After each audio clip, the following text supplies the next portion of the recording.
High. তো আজকের topic হলো ওমেন্স ফিটনেস। তো মহিলারা কেন এক্সারসাইজ করবে? মহিলারা বলতে ছোট থেকে বড়, ওল্ড এজ যারা মাঝারি বয়সের, যারা ছোট বয়সের, সবাই। তো আমরা জানি মহিলাদের একজন পুরুষের থেকে তাদের লাইফস্টাইল অনেকটাই ক্রিটিক্যাল। তারা জীবনে অনেক কিছুর সম্মুখীন হয়, অনেক কিছুর, যারা পুরুষেরা তার সাথে তুলনাই হয় না। তারা একটা সময় মেয়ে মেয়ে হয়, মেয়ের থেকে তারপরে তারা ম্যারিড লাইফ, তারপর ওল্ড এজে যায়। তো প্রত্যেকটা পার্টেই তাদেরকে নানান ধরনের ফেস সাথে লড়াই করতে হয়। তো এই প্রত্যেকটা ফেসের সাথে যদি তারা এক্সারসাইজটা ধরে রাখে, তাহলে তাদের সেই যে জার্নিটা সেটা অনেক ইজি হবে। কারণ কি, মহিলাদের মেন দুটো হরমোনস আছে, একটা হলো এস্ট্রোজেন আর একটা প্রোজেস্টেরন, আর খুব কম মাত্রায় টেস্টোস্টেরন। তো এই এস্ট্রোজেন প্রোজেস্টেরন হচ্ছে মেনলি সেক্স হরমোনস। সেই বোনসের ডেন্সিটি বলুন, হার্ট হেলথ বলুন, চাই তাদের ফার্টিলাইজেশন বলুন, সব কিছুর জন্য রেসপন্সিবল এই এস্ট্রোজেন এবং প্রোজেস্টেরন। সাথে সাথে খুব কম মাত্রায় যেটা বললাম টেস্টোস্টেরন যেটা আছে সেটা। তো অনেক মহিলারা মনে করে থাকে যে তারা এক্সারসাইজ করলে বা ওয়েট ট্রেনিং করলে তাদের মাসেলস হয়ে যাবে। তা একদমই ভুল। বাই নেচার এটা সম্ভব না, কারণ তাদের টেস্টোস্টেরনের যে মাত্রা সেটা খুব কম। আর আমরা হিউম্যান বডি যেটা, সেটা টোটালি আমরা হরমোনসের উপরই আমরা ডিপেন্ডেন্ট। হরমোনস যেমন চালন করবে হিউম্যান বডি ঠিক তেমনই হয়। আমরা হাসি তাও ওই হরমোনসের সিক্রেশনের জন্য, কাঁদি তাও হরমোনসের সিক্রেশনের জন্য। কেউ যদি বলে দিল যে মেয়েরা এক্সারসাইজ করলে তাদের মাসেলস হয়ে যাবে, সেটা কোনোভাবেই সম্ভব না। ভগবান ওইভাবে তৈরিই করেনি মেয়েদের। হ্যাঁ, এই যে ফেসগুলো, সেই ফেসগুলোর জন্য এক্সারসাইজ তাদের বিরাট সাপোর্ট করবে, বিরাট। কেমন করে? কারণ এক্সারসাইজই একমাত্র উপায় যে এই সব হরমোনের সিক্রেশনটা ঠিকঠাক রাখবে। যদি কোনো মহিলা যদি তার মুভমেন্ট কম থাকে, এক্সারসাইজ কম করে, একদম সেডেন্টারি লাইফ থাকে, তাহলে তার এখনকার দিনে আমরা দেখছি তাদের নানান ধরনের সমস্যার সম্মুখীন হতে হচ্ছে। যেমন নানান ধরনের পিসিওডি হয়ে গেল, থাইরয়েড হয়ে গেল, হ্যাঁ। আর মেয়েদের হার্ট অ্যাটাকও আমরা জানি কম হয়, তার পিছনে কারণ ওই হরমোন, ওদেরও অ্যাস্ট্রোজেন হরমোনটা বেশি থাকার কারণে মহিলাদের হার্ট অ্যাটাকের সম্ভাবনা কম থাকে। আর আমাদের ছেলেদের টেস্টোস্টেরন বেশি, অ্যাস্ট্রোজেন কম, তার জন্য কিন্তু আমাদের হার্ট অ্যাটাকের প্রবণতাটা বেশি। আফটার 50 মহিলাদের অ্যাস্ট্রোজেন যে হরমোনটা আছে, অ্যাস্ট্রোজেন প্রোজেস্টেরন, তার মধ্যে অ্যাস্ট্রোজেন যেটা, সেটা কিন্তু আফটার 50 এটা কমতে থাকে। হ্যাঁ, এই কমতে থাকার জন্য তাদের বোন হেলথও কিন্তু আস্তে আস্তে ক্ষয় হয়। এই জন্য দেখবেন আপনারা যে ঠিক যখনই 45-50 পার হচ্ছে মহিলাদের কিন্তু হাড় ক্ষয় শুরু হয়ে যায়।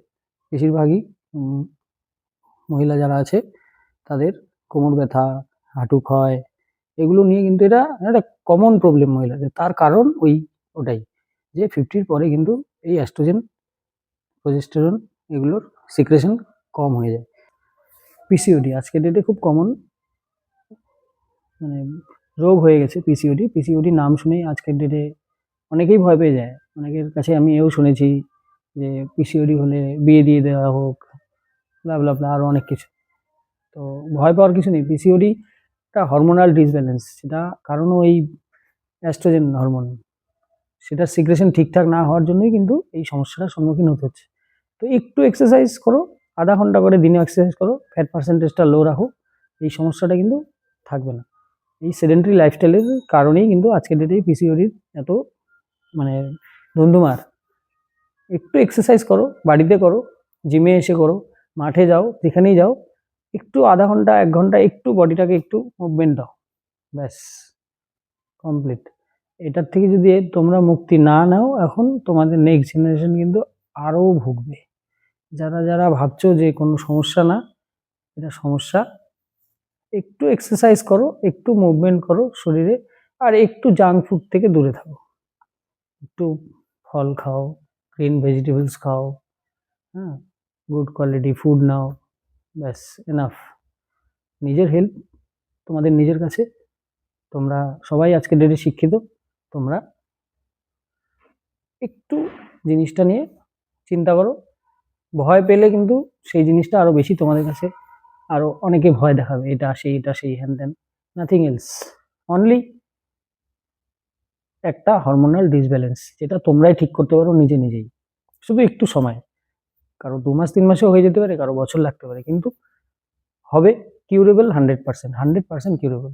ফ্যাট পার্সেন্টেজ লো করো, এক্সারসাইজ করো, good quality food now, that's all. আচ্ছা, প্রেগনেন্ট অবস্থায় কি মহিলারা এক্সারসাইজ করতে পারে?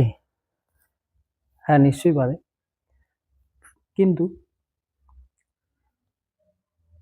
সেই মানে তারাই করতে পারবে যাদের এক্সারসাইজের হিস্ট্রি আগের থেকে আছে। সাপোজ কেউ 20 বছর থেকে এক্সারসাইজ করে, যেমন আমরা অ্যাথলিটদের দেখে এসেছি যারা প্রেগনেন্ট অবস্থাতেও এক্সারসাইজ করে। বিদেশে তো আমরা দেখি, ইউটিউব টিউটিউব সবাই আমরা আজকে দেখি। আজকের যুগে তো, মোবাইলের যুগে তো আমরা সবই আমাদের একটা হাতের মুঠোয় চলে আসছে। আমরা দেখি প্রেগনেন্ট অবস্থায় মহিলারা কত ইন্টেন্স ওয়ার্কআউট করছে। হ্যাঁ, আমাদের এখানে আমরা জেনারেল ফিটনেসে যারা, তারা এক্সারসাইজ করতে পারবো, কিন্তু ওই যখন আমরা প্রেগনেন্ট হবো, আগে কোনোদিনই এক্সারসাইজ করিনি, তারা কিন্তু এক্সারসাইজ করবে না, কেননা তারা এক্সারসাইজ কীভাবে করতে হয় সেটা জানেই না, সেই জন্য তারা পারবে না। হ্যাঁ, তারা যদি আগের থেকে এক্সারসাইজের হিস্ট্রি থাকে, তাহলে ডিউরিং প্রেগনেন্সি তারা এক্সারসাইজ করতে পারবে, কিন্তু যদি তারা কোনোদিন না করে থাকে, তারা এক্সারসাইজ করতে পারবে না, কারণ তারা মুভমেন্টটা, এক্সারসাইজটার সেই পোশ্চার জানে না, যার জন্যই তাদের অসুবিধা, বেবির সমস্যা হতে পারে। এই জন্য প্রত্যেক মহিলার এক্সারসাইজের হিস্ট্রি থাকতে হয়। তার জন্য আমাদের যে নেক্সট মানে জেনেটিক্স, যেটা মায়ের স্বাস্থ্য যত ভালো থাকবে, তার বেবির স্বাস্থ্য ততই ভালো হবে। কোনো মহিলা যদি সেডেন্টারি থাকে, তাহলে দেখবেন, তাহলে তার বাচ্চা, যে বেবি আছে, মানে পৃথিবীতে আসছে, সেও কিন্তু তার জেনেটিক্স নিয়েই পৃথিবীতে আসবে। তো মা যত বেশি সবল হবে, তার বেবিও তত বেশি সবল হবে। তো এটা আপনার, কে কি বললো সেদিকে নজর না দেওয়াই ভালো। নিজের শরীরের ভাষাটাকে বুঝতে হয়। শরীর এমন জিনিস যে, সে তার কথা যে একবার বুঝে নিল, সে সুস্থ।